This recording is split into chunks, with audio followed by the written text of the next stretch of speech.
Hello guys, this is my channel world news by Sultana. তো এই চ্যানেলে আমি দেশ বিদেশের বিভিন্ন খবর উপস্থাপন করে থাকি। শুধু দেশ বিদেশের খবর না, বিভিন্ন ইন্টারেস্টিং তথ্য ও আমি এই চ্যানেলে দিয়ে থাকবো বা দিয়ে থাকি। যেমন আমার একটা ভিডিও ছিল আর্জেন্টিনার স্বাধীনতার ইতিহাস। তো চাইলে আপনারা ওই ভিডিওটা দেখে আসতে পারেন, যারা আর্জেন্টিনার স্বাধীনতার ইতিহাস নিয়ে খুব একটা আগ্রহী, তাদের জন্য আমি ওই ভিডিওটা বানাইছি। তো চলুন আজকে আমি আমার এই ভিডিওটা শুরু করি। তো আজকে আমার ভিডিওর মূল টপিক হচ্ছে রিসেন্টলি আমরা যে একটা বিষয় দেখলাম যে 13 বছরের একটা মেয়ে মা হইলো, এবং সেটাকে নিয়ে যে বিভিন্ন ধরনের কথাবার্তা বা আমাদের সামাজিক অবস্থান, এই সকল মেয়েদের যে সামাজিক অবস্থান, এদের অবস্থান যে কী পরিমাণ খারাপ হয়েছে, এই বিষয়টা নিয়ে চলুন আমরা কথা বলি। তো চলুন এই ভিডিওটা আমরা এখান থেকে শুরু করি। তো প্রথমে যদি বলতে হয় যে আমরা দেখলাম যে একটা মেয়ে 13 বছরের মা হইলো, তো এটা নিয়ে বিভিন্ন মানুষের বিভিন্ন রকম প্রতিক্রিয়া। তো প্রথমে আমার প্রতিক্রিয়াটা কি, আমি বলি যে 13 বছর বয়সটা বিবাহের বয়স হইতে পারে, কিন্তু মা হওয়ার বয়স না। কারণ একটা মেয়ে যদি 13 বছরের মা হয়, তাহলে তার নিজের জীবনটা সে কীভাবে সাজাবে? তো সে সারা জীবন তো বাচ্চার পিছনে থাকবে। প্রত্যেকটা মানুষ এর উচিত নিজেকে কিছু সময় দেওয়া, সেটা হোক পড়ালেখা, সেটা যে কোনো বিষয় হোক, নাচ গান আবৃত্তি কবিতা, যে কোনো বিষয় হোক, সে নিজেকে সময় দেওয়া উচিত। কিন্তু সে 13 বছর বয়সে মা হয়ে গেছে। তো এখানে আমরা এখন কি বলবো? সে 13 বছর বয়সে মা হয়েছে, ভালো কথা। তো আরেক কিছু পাবলিকের কথা ছিল যে 13 বছর বয়সে মা হয়েছে, তাতে কি সমস্যা? 13 বছর বয়সে 20-22 বছর বয়সে মা হওয়া থেকে অনেক ভালো 13 বছর বয়সে মা হওয়া। তো আমার কাছে যে জিনিসটা ফানি লাগছে, যে মা হওয়াটা মানে এখানে একটা প্রতিযোগিতার বিষয় হয়ে গেছে, যে আপনি 13 বছর বয়সে মা হলেন, না 20-22 বছরের মা হলেন, না 30 বছর। এখানে বিষয়টা হচ্ছে আপনি কম্পিটিশনের মধ্যে দিয়ে আসেন, যে আপনি মানে কত বছর বয়সে মা হলেন। এখানে ফ্যাক্ট এটা না যে আপনি কতটুকু ভালো মা হলেন, বিষয়টা এটা হওয়া উচিত ছিল যে আপনি কতটুকু ভালো মা হয়েছেন, আপনি কত বছর বয়সে ভালো মা, কত বছর বয়সে মা হয়েছেন, এটা কোনো ফ্যাক্ট না। একটা মা যদি টিকটক করে বেড়ায়, একটা মা যদি শিক্ষাগত যোগ্যতা না থাকে, একটা মা যদি এমন একটা পরিবেশে থাকে যেখানে সে তার হাজব্যান্ডের অবস্থান খারাপ, তো সেই জায়গায় তো আপনি কীভাবে বলতে পারেন যে ওই বাচ্চাটা ভালো থাকবে? আমাদের সমাজের কাছে এমন একটা জিনিস আমি খেয়াল করে দেখলাম, যে তাড়াতাড়ি মা হওয়াটা খুব একটা ইম্পর্টেন্ট বিষয়, যে কোনোভাবে আমার তাড়াতাড়ি মা হইতে হবে। এটা একটা কম্পিটিশন কেন?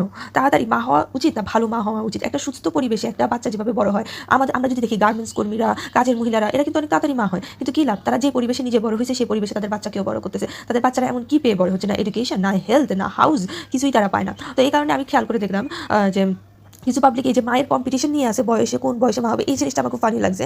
তো যাই হোক, এখন আরেকটা কথা বলি। সেটা হচ্ছে কিছু পাবলিকের মতে এটা বিয়েটা ঠিক হয় না, ভুল হয়েছে। তাদের মতে একটা মেয়ে কেন অপ্রাপ্ত বয়সে মা হয়েছে, এটা ঠিক না, হ্যান ত্যান, 18 বছর বয়সের আগে বিয়ে হওয়া উচিত না। কিন্তু আমার এই সমস্ত মানুষের একটা জিনিস খুব খারাপ লাগে, যারা বলে 18 বছর বয়সের আগে বিয়ে হওয়া উচিত না, তারা কেন এটা বলে না যে 18 বছর বয়সের আগে প্রেম হওয়া উচিত না? এই প্রবলেমটা কিন্তু আজকে যদি আপনি দেখেন, এই প্রবলেমটা কিন্তু এখানে। 18 বছর বয়সের আগে যদি বিয়ে হওয়াটা অনুচিত হয়, তাহলে 18 বছর বয়সের আগে প্রেম হওয়াটা কীভাবে উচিত? তাই না? প্রেম তো হওয়া উচিত না, প্রেম কেন হবে? এই যে আমাদের এই যে একটা অবস্থা, যে শুধুমাত্র বিয়ের অবস্থান নিয়ে আমরা খুবই কঠোর, যে বিয়ের অবস্থানটাই আমরা খালি চিন্তা করি। এই যে আমরা প্রেম করি, এই যে আমরা বিভিন্ন ধরনের সম্পর্কে জড়াই, এই সম্পর্কগুলোর পরিণতি কি? একটা টাইমে কিন্তু ওই সম্পর্কগুলোর পরিণতি এই মেয়েটার মতো হয়। আপনি দেখেন এই মেয়েটার বয়স 13 বছর, হ্যাঁ?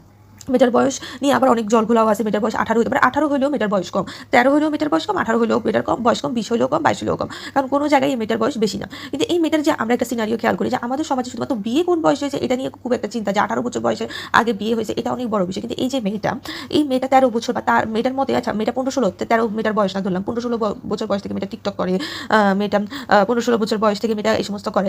তো আমার প্রশ্ন হলো যে এগুলা কি? একটা মেয়ে যে মাইনর, যার এজ, সে কিভাবে এই ধরনের কাজ করতে পারে? আপনাকে আমি আরেকটা কথা বলি, এই যে আমাদের সমাজে সোশ্যাল মিডিয়াতে ইনফ্লুয়েন্সার অনেক মেয়ে আছে, যেমন ধরো দিশা তার ফ্রেন্ডরা, তারপরে আরও এরকম অনেক মাইনর গার্লস আছে যারা সোশ্যাল মিডিয়াতে টিকটক করে ইনফ্লুয়েন্সার হয়, এবং অনেক মেয়ে আছে আপনি দেখবেন সোশ্যাল মিডিয়াতে। এই যে একটা মেয়ে আছে, এর নাম কি, মেহজাবিন মেরিন, যে গ্লুটাথাইনের ট্রিটমেন্টের কথা বলে, আগে কালো ছিল, ওই মেয়েটাও মাইনর।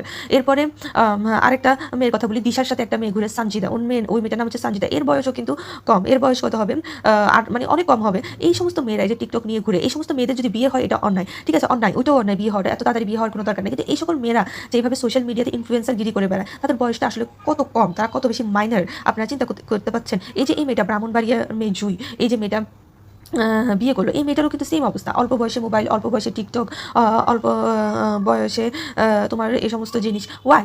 এই সমস্ত জিনিস আমরা ভাবি যে না, ইটস এ ফান, একটা মেয়ে অল্প বয়সে, না বাবা, একটা মেয়ের বয়স যত কম হবে তার বুঝ ক্ষমতা কম হবে। একটা মেয়ে যত অল্প বয়সে থাকবে, তার কাছে সমস্ত জিনিস হালকা মনে হবে যে এই সমস্ত জিনিসের কি গুরুত্ব, বিয়ের মতো একটা জিনিসের, রিলেশনশিপের কি গুরুত্ব। আমরা আজকাল দেখি অনেকই লিঙ্ক ভাইরাল হয়, আপনার মনে আছে লিতি প্রীতি, একটা মেয়ের কথা, যার লিঙ্ক ভাইরাল হয়েছিল। তো ওই মেয়েটার কথা আপনারা মনে করেন, ওই সময় ওই মেয়েটার বয়স কম ছিল, সে সোশ্যাল মিডিয়া চালাইতো, সে ওই বয়সে কি ভুলটা করে বসলো, সে তার প্রাইভেট পার্ট একটা পুরুষকে দেখাই দিল। ঠিক এই মেয়েটাও সেম, তার বয়স কম, সে এই বয়সে সে টিকটক করে, এই বয়সে সে পালাই গেছে, এই বয়সে পালাই সে এখন বাচ্চা দিয়ে দিচ্ছে। এটার রিজন কি? এটার রিজন হচ্ছে আমাদের সোসাইটির হিপোক্রেসি। আমাদের সোসাইটি সবসময় বলে যে 18 বছর বয়সের আগে বিয়ে নয়, 18 বছর বয়সের পরেও বিয়ে করা উচিত না, কারণ বিয়ে একটা অনেক বড় বিষয়, এটা যত পরে করা হয় তত ভালো, মানে আরেকটু ম্যাচিউর হলে করা ভালো। কিন্তু 18 বছর বয়সের আগে টাকা কামানো, টিকটক করা, ইনফ্লুয়েন্সার গিরি করা, ছেলেদের সাথে রিলেশনশিপ করা, ছেলেদের সাথে যাওয়া, রেস্টুরেন্টে যাওয়া, এগুলোর ক্ষেত্রে আমাদের সমাজ কি বলে? এগুলোর ক্ষেত্রে আমাদের সমাজের কোনো সে নাই। আমাদের সমাজ খুবই এগুলা মানে খুবই পছন্দ করে। এই যে এই ঘটনাটা আজকে ঘটলো, এই মেয়েটা এত ছোট বয়সে বাচ্চা প্রদান করলো। এরপরে এই মেয়েটার বিভিন্ন বাজে, বাজে কল রেকর্ডিং। এই মেয়েটার এই নৈতিক অবক্ষয়ের কারণ হচ্ছে সোশ্যাল মিডিয়ার যুগ এবং সামাজিক যোগাযোগ মাধ্যমে সবাই হিপোক্রেট মানুষ। 18 বছর বয়সের আগে বিয়ে হওয়া উচিত না, ইভেন 18 বছর বয়সের পরেও বিয়ে হওয়া উচিত না আমার মতে। কিন্তু আগে সোশ্যাল মিডিয়াতে এই ধরনের কাজ করা, বলা যে আমি আমার ক্যারিয়ার করতেছি, ক্যারিয়ার তুমি করো, বাট এই ধরনের বিষয় যেটা সামাজিকভাবে ক্ষতিগ্রস্ত হয় অন্য মানুষরা, ওই ধরনের বিষয় কোনোদিনও ক্যারিয়ার হতে পারে না। তোমার এই ক্যারিয়ারগুলো দেখে অন্যান্য মেয়েরা যখন সেম ক্যারিয়ারটা বাছাই করে, তখন এইরকম ব্রাহ্মণবাড়িয়ার মেয়ে, জুই টাইপের ছোট্ট মেয়ে, যার বয়স হয়তো বা 15-16 হবে, তার আপনি যদি ওই মেয়েটার অ্যাটিটিউড দেখেন,